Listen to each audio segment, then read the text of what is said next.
got a story to tell, and everybody's got a wound to be healed.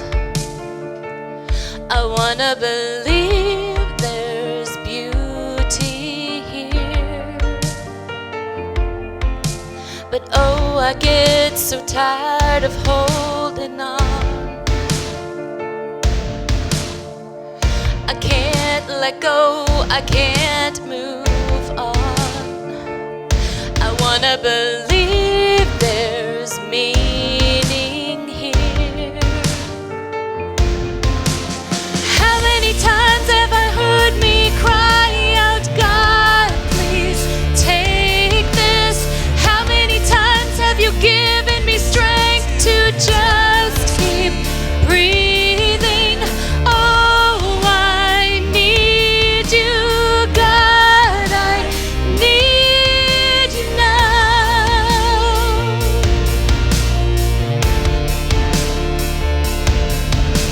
I'm standing on a road I didn't plan.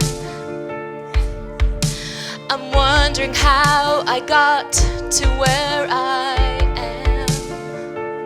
I'm trying to hear that still small voice.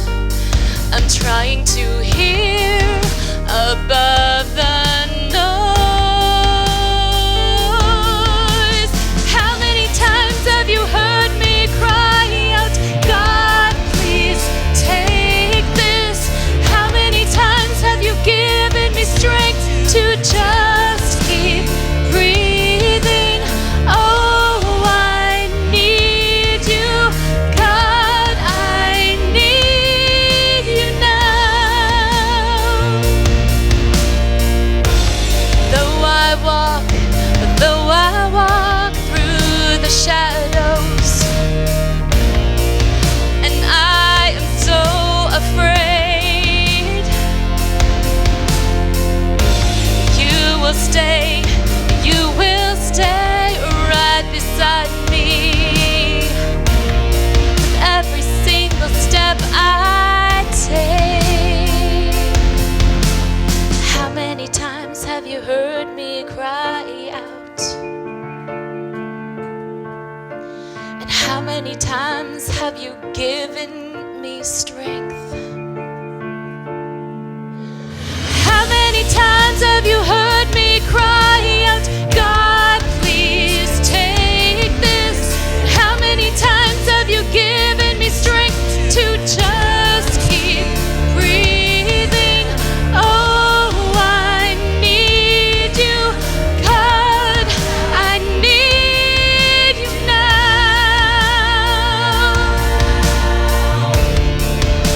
I need you now.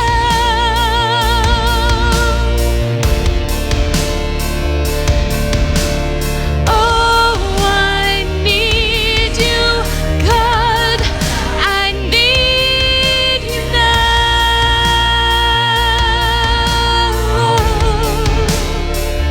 I need you now.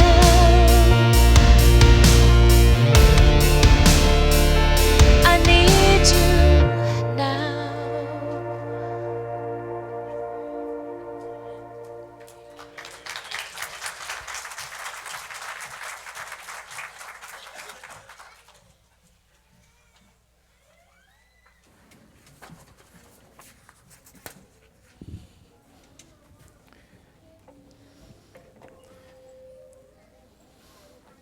Perhaps you heard the story. I don't need any here. Perhaps you heard the story of the starving artist. He was a fella who was really a good artist, but he was terrible at marketing. And so after he'd been poor for a really long time, he decided that what he was going to do is make counterfeit money. And so he designed a bill, and he made it, and he printed a bunch of them. They looked really good. They looked really, really pretty, but it wasn't until after he was finished designing the bill and making the bill and printing them up that he realized that the United States doesn't issue a $15 bill. And so he was a little anxious about it, and so he decided to try to pass it where he could find the most unsophisticated clerk that he could find. So he went out into the country, way out into the country, and he found a crossroads, and at that crossroads was an old country store, and there was an old man behind the counter.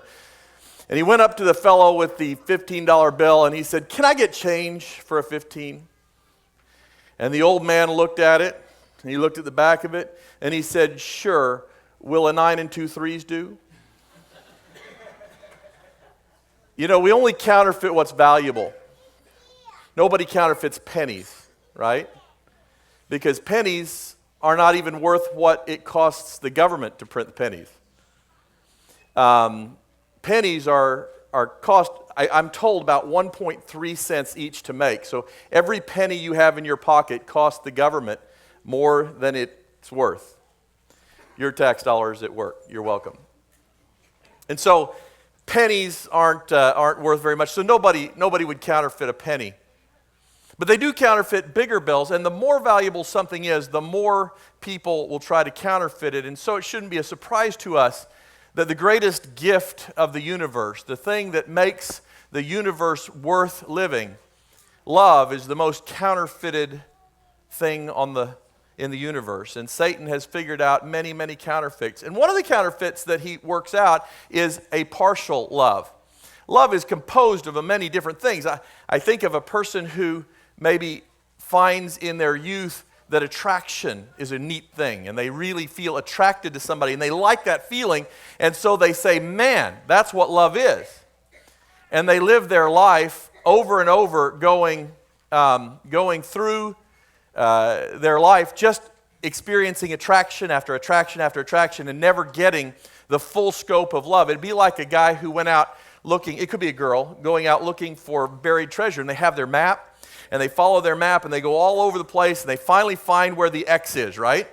And they dig, and they dig, and they dig, and finally, after they dig a long way, they get a gold coin, a big, fat gold coin. They're so excited they can't stand it. They grab the gold coin, they run to town shouting, "I found it, I found it, I found it." They cash the gold coin, and they consider themselves to have been a complete success when there were 999 gold coins underneath it that they never continued to dig for. And so we find that a lot of people are in love when they're really maybe just stuck on attraction and they haven't gotten the full depth of love. Satan has worked on counterfeits and antitheses to each part of love. And you'll be able to go after today home, and you'll be able to tell all your friends and family that on the week before Valentine's Day, you got to hear a sermon on Judas's love. So we can turn, if we want, to Luke chapter 6 and verse 12. "Now it came to pass in those days that he went out to the mountain to pray, and he continued all night in prayer to God. And when it was day, he called his disciples to himself. And from there he chose 12, to whom he also named apostles. Simon, whom he named Peter, Andrew his brother, James and John, Philip and Bartholomew, Matthew and Thomas, James the son of Alphaeus, and Simon called the Zealot, Judas the son of James, and Judas Iscariot, who was also to become a traitor." Do y'all believe in the Bible? Do y'all believe it's true? It says Jesus chose Judas. Jesus chose Judas. Do you think Jesus loved his disciples? He said so. They said so. They knew it. Jesus loved Judas. He chose Judas, and he decided to make Judas part of his inner circle. This text tells us there were obviously a lot more disciples than 12. When I was a kid, I thought of Jesus and the band of 12 going around. As I got more mature and understood the Bible, it's clear that there were maybe hundreds of disciples that stuck with Jesus for the whole 3 years. In fact, if you read in Acts, it's really interesting. It said that one of the qualifications to replace Judas was a person who had been there from the beginning of Jesus' ministry, from his baptism all the way through, and was an eyewitness to all these things. And they apparently had at least 2 to choose from, because they chose one of those people. So there were a lot of disciples, not just 12. Jesus just told these 12, and he called them because he wanted them to be what he would later call apostles. Apostles means sent. And what do we learn about love from this experience, and what is the counterfeit? And the answer is, love is kind. Love chooses to love people even when they're not lovely. We find out more about Judas later, but Jesus chose to love, and he chose to be kind. In 1 Corinthians 13, we know that love is kind. You know, when we are kind, it is the opposite of being rude and impatient, right? Sometimes we see parents who are perhaps indulgent to their children, or, for instance, parents who love their children and cannot see their faults. Parents who let their children get away with things that we would never let their children get away with. Now, I didn't say we wouldn't let our children get away with it. But we see parents let their children get away with things that we would never let those children get away with. And it shows that love, true love, is very, very kind. We're kind to children that we love. And sometimes not so much with children that we don't love. Have you ever seen somebody kind of be ugly at children they don't love? We're kind to the children that we do love. And Jesus was patient with his disciples. Did you ever think how patient and kind he was and what you might have done in a similar situation? I'm thinking of the time that the disciples came to him. They had what they thought was an incisive question. They were presented with a man who was born blind. And they said, Jesus, tell us, who sinned that this man was born blind? This man or his parents? So what, he sinned in the womb? Is that the question? I mean, that's just the stupidest question I've ever heard. Who sinned that this man was born blind, him or his parents? Well, he couldn't have sinned to be born blind. That's a ridiculous. If I was Jesus, I would laugh, and then I would make ridicule fun of him. I would just say, how dumb are you? What kind of a question is that? Do you have any more stupid questions for me? But Jesus didn't. He answered the question. He was very kind, kinder much by far than me. He was kind. Judas, on the other hand, Judas couldn't stand disagreement.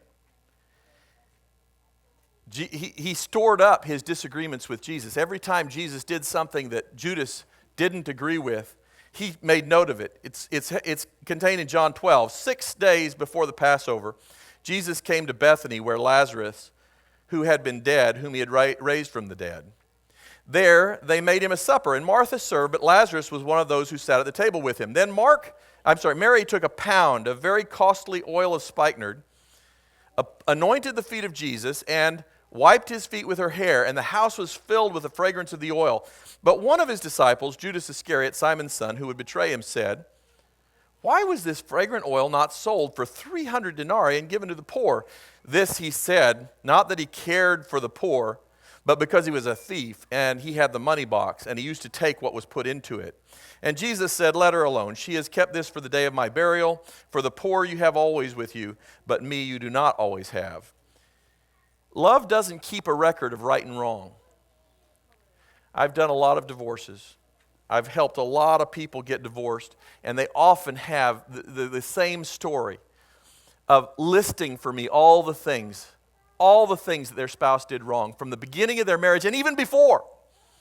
I remember one time I had a beautiful blonde woman come for a divorce. She was just beautiful as could be, and she came to me to tell me that she couldn't live with her husband anymore. And I said, "Well, what's the problem?" And she told me, she said, "Well, he won't let me drive his car for one thing." I said, "Why doesn't he let you drive? Did you wreck his car?" She said, "No, he won't let me drive his car because he says whenever I drive his car, I leave hairs on his car seat." Do you know how many guys would like to have a beautiful blonde person's hair on their car seat, right? But this guy couldn't stand it. And she also had the problem that if she would go down before bed and take a drink of water of a glass, and then she would just rinse the glass and leave it in the sink instead of putting it in the cupboard, washing it and putting it in the cupboard, he would be up in the night, he would find that, and he would start making noise in the kitchen. Bang, bang, bang, bang, bang, until she couldn't stay in bed anymore. And she'd have to come down, see what all the noise was. And he would just stand there and look at the glass and look at her. Look at the glass and look at her. Until she washed that dish and put it away. And I'm thinking, my, oh my, he keeps score, doesn't he? He keeps score on everything. See, love doesn't keep score. The counterfeit is a scorekeeper, isn't it? The counterfeit of love. And so if you find yourself doing this, just know that Satan has entered your heart. If you start keeping score against your spouse, just know that Satan is at the door. Because keeping score is not a part of love. How many times did Jesus' disciples do obnoxious things to him? And he moved on and he loved them. So true love does not keep score. And the other thing about love, true love trusts. True love trusts. We read earlier that Jesus chose Judas. Was Judas worthy of Jesus' trust? No. How about Peter? Was Peter worthy of Jesus' trust? Not so much. How about all the rest of them? Were any of us worthy of Jesus' trust? And yet he chose each of us. Now, it's interesting. He trusted even when he knew the trust would fail. I don't know if any of you have ever known anybody, or maybe you have been a person who has a child who's involved in some sort of addiction. I have dealt with so many parents, and they come to me and they say, he's off of it this time. It's going to be different this time. He tells me it's going to be different this time, and I believe him. Only a parent could believe that, right? Only somebody who really loves somebody could believe that. And yet they believe it. And they believe the best no matter what. They trust them no matter what. And Jesus trusted Peter, James, and John at Gethsemane to pray for him, even though he knew that they would fail. He trusted, but Judas did not trust. Judas's counterfeit of love is a love that decided at one point that he needed to force Jesus' hand. And we'll talk about that more in a minute. Matthew 26:14 says, Then one of the 12, called Judas Iscariot, went to the chief priests, and he said, What are you willing to give me if I deliver him to you? See, true love is selfless. Counterfeit love is selfish. Counterfeit love is all about what can I get from the relationship, not what I can give to the relationship. In Luke chapter 22:3, it says, Then Satan entered Judas. Remember I said Satan was at the door? Then Satan entered Judas, surnamed Iscariot, who was numbered among the 12. So he went his way, and he conferred with the chief priests and captains how he might betray him to them. And they were glad, and they agreed to give him money. So he promised and sought an opportunity to betray him in the absence of the multitude. So picture the scene. Does everybody remember that the week before Passover, Jesus came into Jerusalem on the donkey? Now, not many people ride donkeys. Anybody here ever ridden a donkey? Really uncomfortable. Riding a donkey is very uncomfortable. You can be comfortable riding a horse, especially a well-trained horse. You can be comfortable, they tell me, riding a camel. Camels are different from horses. They sway back and forth, forward and back instead of going up and down like a horse. But a donkey is just an uncomfortable animal to ride. Why in the world would Jesus ride down the Mount of Olives toward the Temple Mount on a donkey? Anybody know? Because he was following the tradition of the coronation of King Solomon. This is the story from the Old Testament where Solomon came down to be crowned. He rode a donkey down the Mount of Olives toward the Temple Mount, and this is what he was reenacting, and all of the Jews could see it. They wanted a king. They wanted a king to overthrow the Romans. And when they saw him coming down that hill on a donkey, they knew that Solomon was back, that a line of King David was back, that the Messiah was here, and they laid down their coats. Would you lay down your coat in front of a donkey? No, me either. Would you lay your coat down on the road in front of a donkey, knowing what a donkey might do on your coat? They laid their coats down and waved palm branches. Do you know what the palm branches were? They were symbolic of swords, that we're going to be victors now. They're waving swords, symbolic swords, and laying their cloaks down to crown a king. And what does Jesus do when he gets to the Temple Mount? He makes a whip and he turns over their whole little marketplace. He wreaks havoc in the marketplace. And the people who were following down the mountain must have been excited. My, what is he doing? He's making the change. He's beginning the revolution. He's turning over the marketplace. These people who have ripped us off for years, this is fantastic. They're so excited, right? And then the very next day, he comes and he sits in the temple and he starts to teach. And I'll tell you these stories sometime. They're really beautiful. You ought to read them. He's sitting there, and the priests come to him and they try to stump him on a couple of questions. And he just slam dunks them. He humiliates them in front of the people. Now, there's a huge crowd that's followed him down that think he's the Messiah. And here come their priests, and he makes them look like goofballs. He just provokes them. And here's Judas. He's saying, look, no half measures. Jesus at night is specifically in teaching his disciples, I'm about to be crucified by these people. And Judas is going, no, I can't handle that. We got to be kings. Remember, right in the midst of him saying, these people are about to crucify me, Jesus says, now remember, these people are about to crucify me, and the disciples ask, who's going to be the greatest in your kingdom? They're all obsessed with how this revolution is going to benefit them. And all of a sudden, he says, look, I'm telling you, not one of you is going to stick around me, and one of you is going to betray me. And so here's Judas. See, love endures to the end. Love is not just for a moment. I have a good friend, very handsome. I've told you about him before. He looks just like Robert Wagner. He's that handsome. Beautiful man. Really handsome. He dates girls for about 3 months. He's in his late 40s, and he's never been married. He just dates girls for about 3 months. He doesn't understand the potential for the rest of love. All he knows is attraction. He finds that one gold coin, and then he runs off and looks for another treasure. Love endures. Love has depth. Love has time. We've all seen a spouse whose husband or wife is sick and is going to begin the long progression to the grave. And the spouse stays with them. They love them as they care for them, as they know that the end is a long time coming, and they stay there. We've seen that, and that is love enduring, isn't it? Judas didn't have that kind of love enduring. Judas said, no, if you're not going to start the revolution now, I'm going to force you to start it now. I've got an idea. I'll betray you, and then you'll have to start the revolution. Luke 22 in verse 47 says, while he was still speaking, behold, a multitude. And he who was called Judas, one of the 12, went before him and drew near Jesus to kiss him. But Jesus said, Judas, are you betraying the Son of Man with a kiss?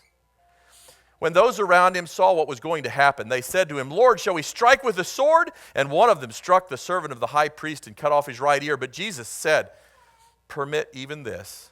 And he touched the ear and healed him. And then Jesus said to the chief priests and captains of the temple and elders who had come to him, have you come out as against a robber with swords and clubs? When I was with you daily in the temple, you didn't try to seize me.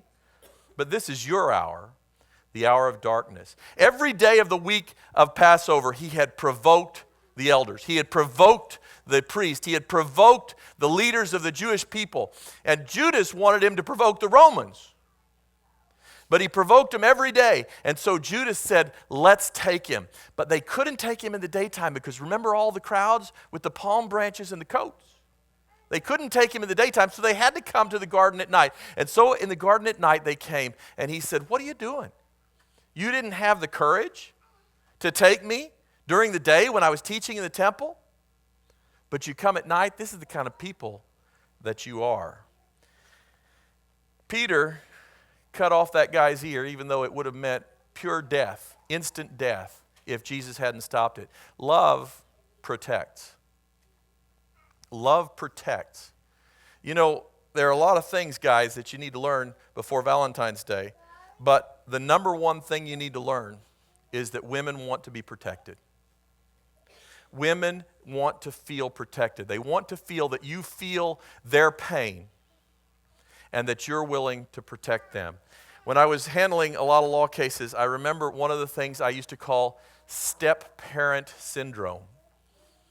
You all know what step-parent syndrome is? Step-parent syndrome is that a mother of the babies will usually take good care of the babies if she can. But when she takes up with some fella whose babies these are not, he doesn't love them like she does. And the opposite of protection is either neglect or abuse, right?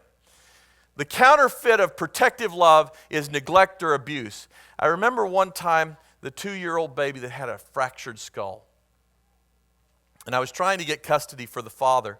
The mother had taken up with a step-parent, and the step-parent wanted so badly to smoke marijuana that he made the woman put the baby to bed early, but the baby kept coming out and interrupting him because he wanted to smoke pot.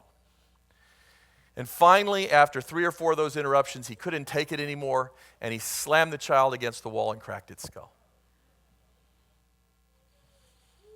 Step-parents can do that. It'd be very difficult to see a parent doing that, wouldn't it?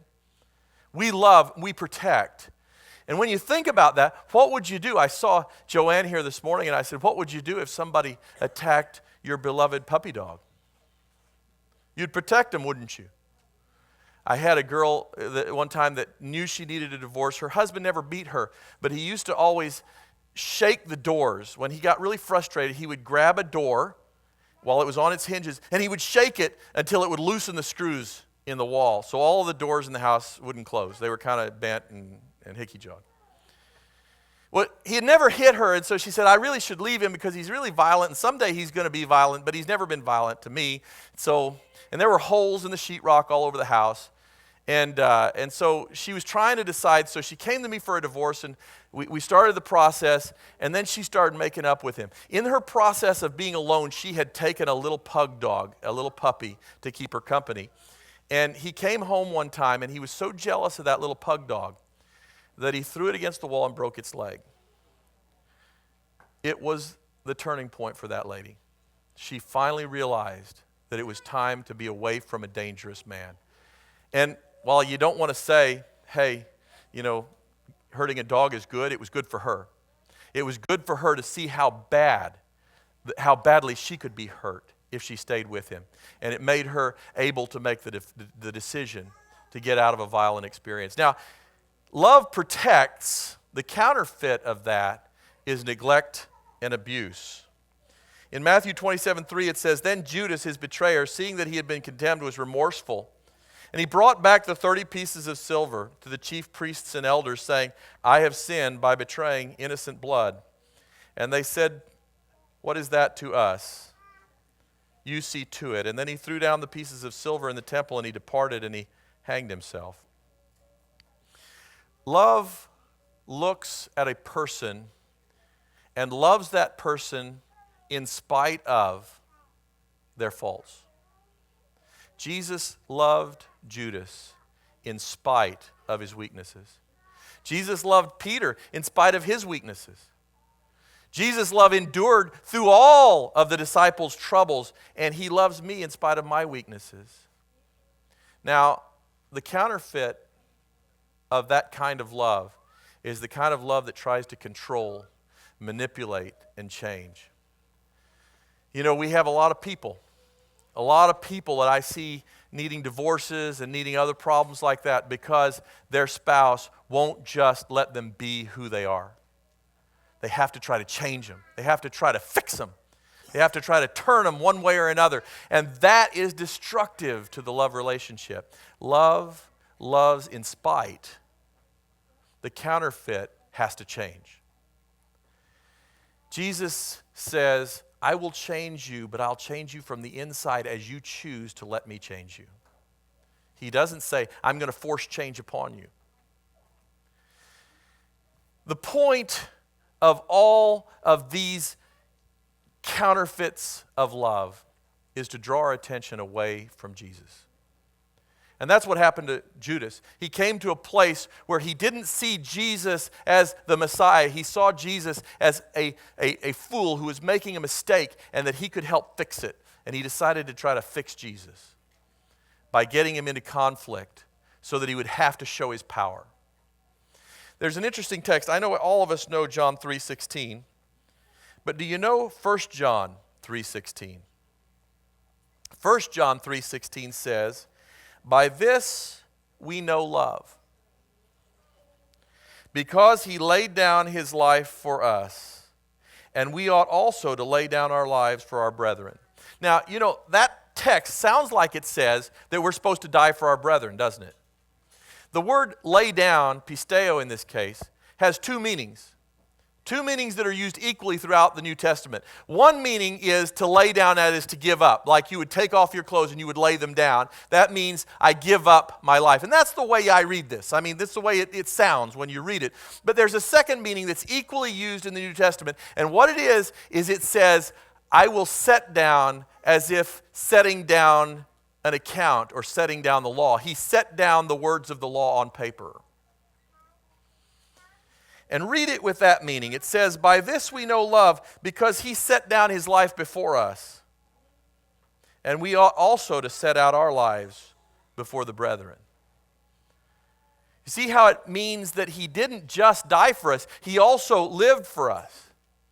It's really, really sometimes much easier to want to die for somebody than to want to live for somebody. Peter did it. Peter ran out there with his sword and he cut off this fellow's ear, knowing that he would die in a glorious battle at the end. And Jesus said, no, I don't want you to die for me yet. I want you to live for me first. You'll die in a blaze of glory. I'll give you that at the end. But right now, I want you to live for me. And the question is, if you read the next text, which of these translations do you think makes more sense? "Whoever has this world's goods and sees his brother in need and shuts up his heart from him, how does the love of God abide in him? My little children, let us not love in word or in tongue, but in deed and in truth." Well, that's really interesting, isn't it? He isn't talking about dying at all. He's talking about giving. He's talking about sharing. He's talking about all of the elements of true love as contrasted from the counterfeits. He says Satan has made counterfeits of all these things, but what I'm asking you to do is love in deed and in truth. Go and do stuff that means love. Go and invest in people who are unlovely. He says, I don't care if you love your family members and the beautiful people at church. I don't care if you love your children and your parents. Even the atheists do that. What I'm calling you to do is do a different kind of love, a kind of love that's different from everybody else who lives on your block. I'm calling you to love the people who you wouldn't ordinarily love, the people who hate you, the people who say ugly things about you, the people who smell bad, the people who you don't want in your house, the people who you don't want around your children, the people who you don't even want in your church, if you're to be honest. I'm telling you those are the people that you need to love. That's exactly what Jesus said in the Sermon on the Mount. And I ask you in Jesus' name today to begin to love those people in deed and in truth. He pointed out with his life what that love looks like. And now it's time for us to start acting like him. It's time for us to start living like him. It's time for us to start loving like him. And here's the question. Are you ready to take up the challenge? Are you willing to take up the challenge? Are you giving? Tonight, we're going to have a festival for community services. If you don't think that community service work is the central focus of the Christian church, I urge you to read the book of Acts. If you don't think that people experiencing the love of giving selflessly of themselves, of giving up their money and giving up their time and giving up their energy for those who need it, including the church, if you don't think that, I urge you to go home tonight, before you go to bed tonight, read the book of Acts and see if you don't see people giving up everything they have just in order to demonstrate the love that we just read about. So I'm calling on you today to make a decision here this morning. A decision that you have lived like an atheist long enough.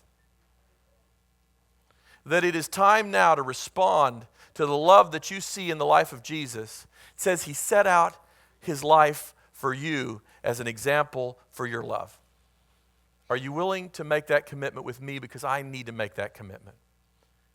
Will you bow your heads with me? Heavenly Father, today, there are some of us who have realized that our love is what Jesus would call Gentile love, or atheist love, or our culture's love. And we need and we want and we must have a better, deeper, holier love than that. And so we ask that you would first of all place your Holy Spirit on our hearts. Second, we ask that you would take in our hearts all of our selfishness and subdue it, that we might show love in the way that you showed love. And then we ask that you would give us the wisdom and the courage to take action on that love. We ask that you'd help us to guard against the petty counterfeits of love. And we ask that you would help us today to begin to know the people that you have sought for us to embrace in transformational love. And then we ask you give us the courage, please, give us the courage to step out in faith and to love even though they are not worthy, they are not trustworthy, and they are not the people that we would ordinarily love, but they are the people that you love. And so we ask now that you would give us the courage to love in ways that would be meaningful, even in ways that would be sacrificial from our perspective. Help us to love as you do. We ask in Jesus' name.